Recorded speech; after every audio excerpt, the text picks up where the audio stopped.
प्रेक्षकांनो, आज अप्रतिम आणि सुरेख रिव्ह्यू दाखवलेला आहे. खरंच प्रेक्षकांनो, अक्षरशः आज खूप म्हणजे माझ्या डोळ्यातनं पाणी आलं आहे. एवढा सुंदर रिव्ह्यू आपण बघतोय. आता सुरुवातीला आपण बघणार आहोत की माई म्हणत असतात, अप्पू कुठे? नाश्ता न करता गेली आहे. पन्ना काकू म्हणते, अहो जवळच गेली ती देवळात पाय मोकळे करायला. तेवढ्यात अप्पूचा फोन येतो पन्ना काकूला. पन्ना काकू म्हणतात, अगं कुठेस अप्पू? आम्ही वाट बघतोय तुझी नाश्त्याला. अप्पू म्हणते, अगं पन्ना काकू, माझी एक मैत्रीण भेटली आहे, तर आम्ही कॉफी पिऊन येतोय घरी, थोडा उशीर होईल मला. तू माईला आणि सुवाईला निरोप दे हं. हा आता पन्ना काकू म्हणते, ठीक आहे, काही हरकत नाही आहे, पण लवकर ये हं, आम्ही वाट बघतोय तुझी. आणि अप्पूचा निरोप पन्ना काकूने माईला दिलाय. माई म्हणतात, बरं झालं बाई, तिची मैत्रीण भेटली. काय आहे ना, त्या टाईपरायटरच्या प्रकरणावरनं दोघंही खूप उदास आहेत ग.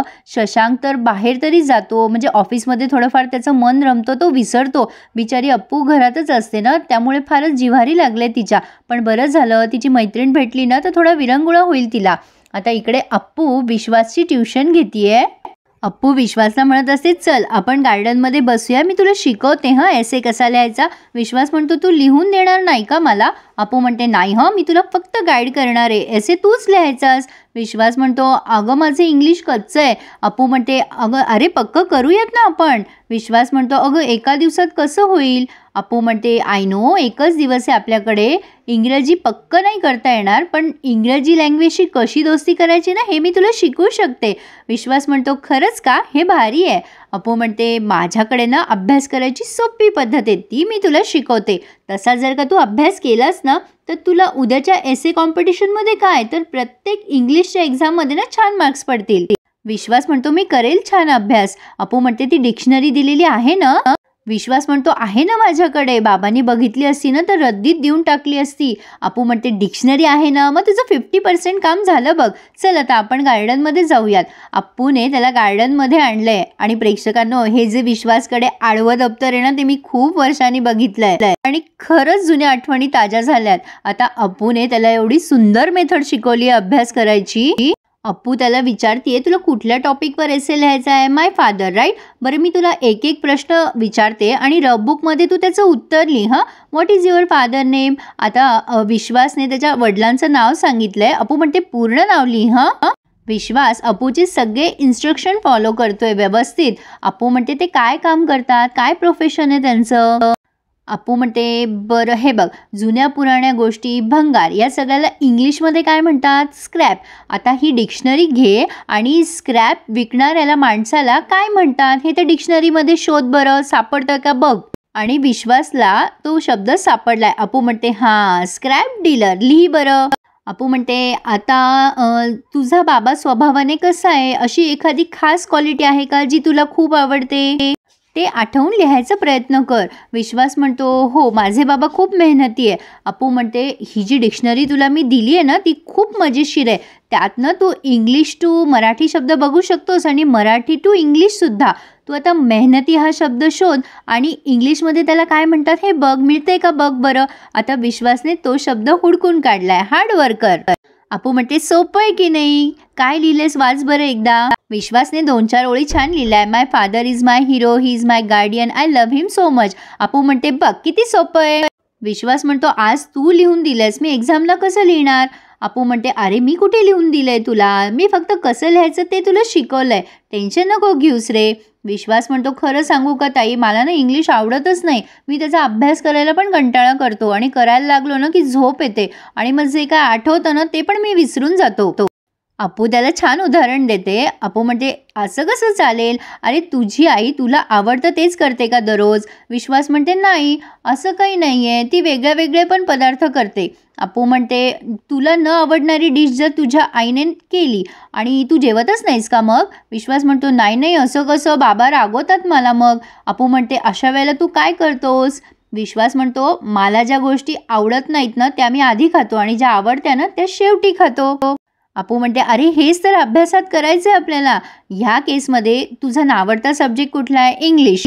तू आधी इंग्लिशचा अभ्यास करत जा आणि मग तुझ्या फेवरेट सब्जेक्टचा अभ्यास करत जा. त्याने काय होईल, इंग्लिशचा अभ्यास करताना तुला झोप पण येणार नाही आणि तुझा अभ्यास पण छान होईल, तो लक्षात राहील. आता विश्वास म्हणतो, आजपासून मी असंच करणार आहे. आणि अप्पूने त्याला असं छान हायफाय दिलंय, त्याच्या डोक्यावरनं हात फिरवलाय. आता ती म्हणते, चल हां, आता आपण जाऊया. सुरेख हं प्रेक्षकांनो, अतिशय सुरेख. मला हे दृश्य खूप भावून गेलं. आता पुढे पण छान दाखवलंय त्यांनी. आता हे तिघं जण डिस्कस करत असतात, पण शशांकचं लक्ष नसतं. अमेय म्हणत असतो, मागच्या वेळेला अपूने छान सुचवलं होतं कानेटकर वाड्याची प्रतिकृती, आता ह्या वर्षी काय करावं. कुकी म्हणत असतो, फुलाचं वगैरे डेकोरेशन करूया का. अमेय म्हणतो, नको, ती फुलं ना सगळी वाळून जातील. पन्ना काकू पण तेच सुचवते, पण माई म्हणते तुम्हाला जे करायचे ते करा, फक्त ना जरा आवर्त घ्या, कारण अप्पूला ना एवढा उत्साह असतो सगळं करण्याचा, त्या सगळ्या उत्साहात ती विसरून जाते, ती गरोदर आहे. अमेय म्हणतो, पण माई सुचतच नाहीये ना काही.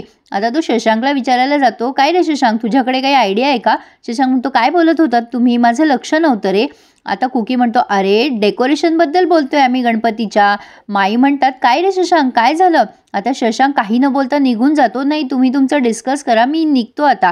आता माई म्हणतात, हा अजून उदासच आहे का.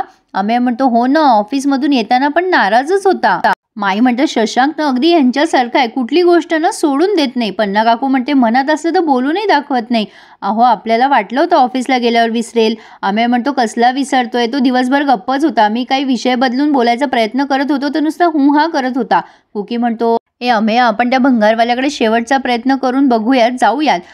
अमेय म्हणतो, अरे आम्ही गेलो होतो, तो भंगारवाला नव्हता, भलताच कोणी माणूस होता आणि तो टाईपरायटर पण नव्हता. म्हणजे सकाळी शशांक गेला तेव्हा टाईपरायटर होता, पण आता नाहीये. पन्ना काकू म्हणतात, अरे देवा, कोणाला विकला की काय. कुकी म्हणतो, अगं विकणारच तो, त्याचा धंदाच आहे ना तो. माई म्हणतात, असा काय तो भंगारवाला, आता त्याला कोणाला तरी विकायचाच होता तर मग आपल्यालाच द्यायचा ना, आपण पैसेच देणार होतो त्याला, चिंचुके थोडी देणार होतो. आता पुढे ना प्रेक्षकांनो, शशांक आणि अपूर्वा दोघं जरा शांत शांत असतात, एकमेकांचे काहीतरी विषय काढून बोलायचा प्रयत्न करताय. अपू म्हणत असते, तुझा दिवस कसा गेला. शशांक म्हणतो, ठीक गेला. तुझा कसा गेला. अपू म्हणते, चांगला गेला. माझी मैत्रीण भेटली होती आज, असं ती सहज त्याला बोलायला जाते. शशांक विचार करतो, बरंच झालं, हिचा थोडा विरंगुळा तरी झाला, ही अजूनही नाराजच दिसतीये. आणि अपू त्याला विचारायला जाते, खडूस, तू सकाळी टाईपरायटर बघायला गेला होतास ना.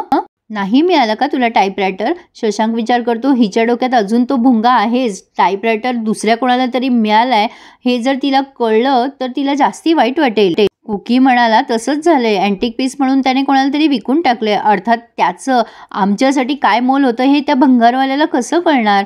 आता तेवढ्यात माई येतात आणि म्हणतात, काय गं अप्पू, जेवली नाहीस ना तू. म्हणजे अप्पू याच्याशी बोलायला जाणारच तेवढ्यात माई येतात आणि शशांक म्हणतो, ही जेवली नाही का अजून. अप्पू म्हणते, माई मला नको ना आग्रह करू, अगं जास्ती जेवलं ना विनाकारण तर माझं ना असं पोट कसं तरी होतं गं, अनइझी फील होतं मला भूक नाही आहे गं माई. आता शशांक म्हणतो, माई आणते इकडे, ही अशी कशी जेवली नाही. आता माई त्याच्याजवळ देतात, दही आणि भात आणलाय माईने. शशांक अपूला म्हणत असतो, अपूर्वा असं कसं, जेवावं तर लागेल ना तुला. अपू म्हणते, खडूस, मला आग्रह नको करू प्लीज. शशांक म्हणतो, अपूर्वा, मी तुला फोर्स नाहीच करत आहे, आपल्या होणाऱ्या बाळाची आई म्हणून तुला जास्ती कळतं ना. आता अप्पू ना प्रेक्षकांना खूप नाराज झाली आहे. ती म्हणते, खडूस, मला जर कळत असतं तर मी तुझा टाईपरायटर असा भंगारवाल्याला दिला नसता रे. आपलीच गोष्ट आपल्याला दुसऱ्या कोणाकडे मागावी लागते ना. शशांक म्हणतो, शांत हो अपूर्वा, या एका गोष्टीसाठी तू किती दिवस जेवण सोडणार आहेस. अपू म्हणते, तसं नाही रे खडूस, या गोष्टीसाठी सीन क्रिएट करायसाठी मी उपाशी नाही राहते, मला खरंच भूक नाहीये. शशांक तिला खाली बसवतो आणि म्हणतो, असं नाही करायचं अपूर्वा, आपल्या बाळाच्या वाटणीचं तुला खावंच लागेल ना. हे बघ, तुझ्या चुकीची शिक्षा तू बाळाला का देणार आहेस, ते तुझ्यावर अवलंबून आहे की नाही. तू खाल्लं नाहीस तर त्याचं पोट कसं भरेल अपूर्वा. हे बघ, त्याच्यासाठी तरी तुला खावंच लागेल हां. आणि तो आग्रह करून अप्पूला 2-4 चमचे तरी तो दहीभात खाऊ घालत असतो. अप्पू तो दहीभात खाते, पण तिला एकदम अचानक भरून येतं आणि ती रडायला लागते आणि ती सॉरी खडूस असं म्हणायला लागते. शशांक म्हणतो, अगं सॉरी वगैरे नको म्हणूस, हे बघ बाहेर गणपतीची तयारी सुरू आहे, तू सुचव बरं कोणाला काय डेकोरेशन करायचं आहे, तू पटकन खा आणि आपण बाहेर जाऊ बरं, तू आयडिया दे सगळ्यांना हां. शशांक विषय बदलायचा प्रयत्न करत असतो. अप्पू विचार करते, किती चांगला आहे हा, मला वाईट वाटू नये म्हणून किती काळजी घेतोय माझी, माझ्यापासून स्वतःचं दुःख लपवतोय. हळूहळू हा विसरून जाईल, पण माझ्या चुकीमुळे दादा काकाच्या बाबांची वस्तू बाहेर गेली, माझ्या मनातलं गिल्ट कधीच कमी होणार नाही. शशांक म्हणत असतो, अपूर्वा शांत हो, रडायचं नाही बरं, असं तू रडलीस तर आपलं बाळ पण तुझ्यासारखं रडकं होईल ना, मग तू त्याच्या मागे मागे धावशील, हे खा करत. चालेल का तुला, खा बरं गुपचूप. आता पहाटे पहाटे विश्वास आलाय कानेटकरांच्या घरी आणि तो बाहेर थोड्या वेळ थांबतो आणि काय वाटतं त्याला माहीत नाही, तो परत जात असतो. तेवढ्यात अप्पूच बाहेर येते आणि त्याला आवाज देते, हे छोटू, तू इकडे आलायस, ये ना. विश्वास म्हणतो, ताई तू एसे समजवला मला, मी लिहिलाय, तू जरा वाचतेस का, बरोबर आलाय का बघ ना. अपू म्हणते, व्हेरी गुड, मी तुला म्हटलं होतं ना, प्रयत्न केला की तुला जमेल. विश्वास म्हणतो, पण ताई एकदा चेक कर ना, चुकलं असेल काही तर. अपू म्हणते, कशाला चुकेल, तू लिहिलेस ना मनापासनं, मग नाही चुकणार, तू काळजी करू नकोस रे.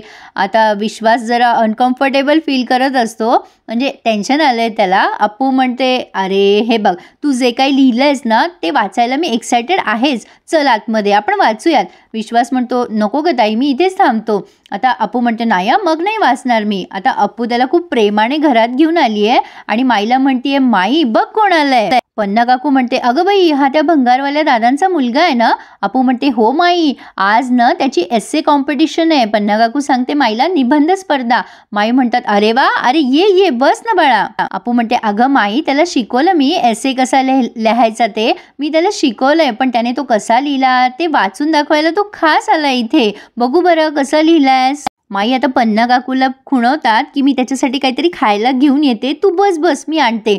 खरंच प्रेक्षकांनो, कानेटकरांच्या घरचं आदर आतिथ्य ना खूप वाखाणण्याजोगतं आहे, कौतुकास्पद आहे. आता अप्पूने विश्वासचा एसे चेक केला आणि म्हटलंय, अगो बाई किती छान लिहिलंयस तू, आणि जरा वेगळं लिहायचा प्रयत्न केलाय, किती छान लिहिलंय ना पन्ना काकू. पन्ना काकू म्हणतात, हो ग खरंच. आता अप्पू म्हणते, हे बघ, आता जे काही चेंजेस मी तुला सांगितलेत ना ते कर. आता विश्वास म्हणतो, मी वाचून दाखवू न ग ताई हे वर्गामध्ये. अप्पू म्हणते, अरे म्हणजे काय, बिंदास वाच वर्गामध्ये. आणि सांगू का, तू जो एस्से लिहिलायस ना, तू वाचून दाखवशील ना, तेव्हा तुझ्या एस्सेवर टाळ्या वाजवतील सगळे, टाळ्या. प्रेक्षकांनो, याला ना कॉन्फिडन्स देणं म्हणतात. अप्पू ना खूप छान बोलतीये त्या मुलाशी. आता विश्वास म्हणतो, खरंच का ग ताई. आता माई म्हणते, आमची अप्पू ना कधीच खोटं बोलत नाही. काय रे, झालं का तुझ्या निबंधाचं, हे खाऊन घे बरं. विश्वास म्हणतो, नको, मला शाळेत जायचंय, नको मला. आता पन्ना काकू म्हणतात, अरे एवढूसा तर लाडू आहे, घे खाऊन. अप्पू म्हणते, खा रे विश्वास, मोठी माणसं काही खायला देतात ना, त्याला नाही म्हणायचं नसतं, घे तर. आता विश्वासने तो लाडू घेतलाय. अप्पू म्हणते, छान लिहिलायस एसे, फक्त थोडेफार चेंजेस कर आणि बिंदास वाचून दाखव सगळ्यांना. पन्ना काकूने विश्वासला पाणी पण आणून दिलंय. आता अप्पू म्हणते, हे बघ छोटू, आता इथून पुढे ना एक काम करायचं, रेग्युलर तुमच्या दुकानामध्ये जेव्हा असे इंग्लिशचे मॅगझिन, इंग्लिशचे पेपर, पुस्तकं असं काही आलं ना, ते ना तू सगळे वाचून काढत जा. आणि ती डिक्शनरी दिली ना मी तुला, त्या डिक्शनरीतले शब्द कळणार नाहीत, अडतील, तर त्याचं मिनिंग शोधत राहा. तू जर हे केलं ना तर तुझं इंग्लिश खूप छान सुधारेल. एक सिंपल गोष्ट लक्षात ठेव, जितकं जास्त इंग्लिश वाचशील ना तितकं जास्त तुला समजेल इंग्लिश. इतकं सुधारेल ना तुझं इंग्लिश की तुझा फेवरेट सब्जेक्ट इंग्लिश होईल बघ तू. माई म्हणतात, अरे आमच्या अप्पूला पण खूप छान मार्क मिळालेत बरं का. अप्पू म्हणते, माई काहीतरीच ग तुझं. अरे छोटू, तुला सांगू का, ॲक्च्युली मला पण ना अभ्यास करायला अजिबात आवडतच नव्हतं, पण मग काय झालं माहिती आहे, माझ्या आयुष्यात एक माझा जवळचा मित्र आला आणि तो म्हणजे माझा नवरा.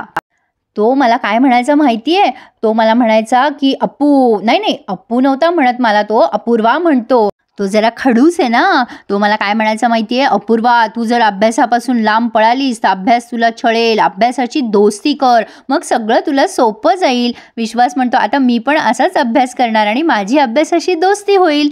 पन्ना काकू म्हणते, अरे इतका छान निबंध लिहिलायस तू, तुझी दोस्ती ऑलरेडी झाली आहे अभ्यासाशी. अप्पू म्हणते, खरंच हा निबंध छान वाचून दाखव आता. हे बघ, त्या स्पर्धेत तुझा पहिला नंबर येईल की नाही ते मला माहीत नाही, पण तुझ्या मनातली इंग्लिशची भीती मात्र नक्की जाईल. ऑल द बेस्ट हा बाळा. आता अप्पूने पुन्हा विश्वाससोबत ते हायफाय केलंय. खरंच प्रेक्षकांनो, आजचा रिव्ह्यू प्रत्येक शालेय विद्यार्थ्यांना ऐकायसारखा आहे आणि मी अगदी म्हणजे सचोटीने तुम्हाला सांगायचा प्रयत्न केलाय. खूप छान दाखवलंय, माझ्या डोळ्यात अश्रू आलेत. इथे त्यांनी हा रिव्ह्यू पूर्ण केलाय. पुढे आपण बघतोय ते टायपरायटर घेऊन आलेत भंगारवाले दादा, आणि ते अप्पूला म्हणताय, आजवर मी भंगारातल्या खूप गोष्टी जमा केल्या, पण तुमच्यामुळे माझ्या मुलाने स्वकष्टातली ट्रॉफी घरी आणली आणि त्याची ही गुरुदक्षिणा. आणि त्यांनी शशांककडे तो टायपरायटर सुपूर्त केला आहे आणि शशांकच्या डोळ्यात पाणी आलंय. तो म्हणतोय, आज ना मला तुझा खूप अभिमान वाटतोय. तू ही टायपरायटर परत आणलंस म्हणून नाही का अपूर्वा, तू आज ना एक विद्यार्थी घडवलायस. आणि खरंच प्रेक्षकांनो, डोळ्यात अश्रू येईल असाच आजचा रिव्ह्यू आहे. खूप सुंदर, अप्रतिम. आज टीव्हीवर बघायला विसरू नका. आणि माईंनी अप्पूची दृष्ट काढली आहे. कसा वाटला रिव्ह्यू आज ईच अँड एव्हरी प्रेक्षकांनी मला कमेंट करून सांगा आणि लाईक करायला प्लीज विसरू नका आणि चॅनल सबस्क्राईब करायला देखील. धन्यवाद.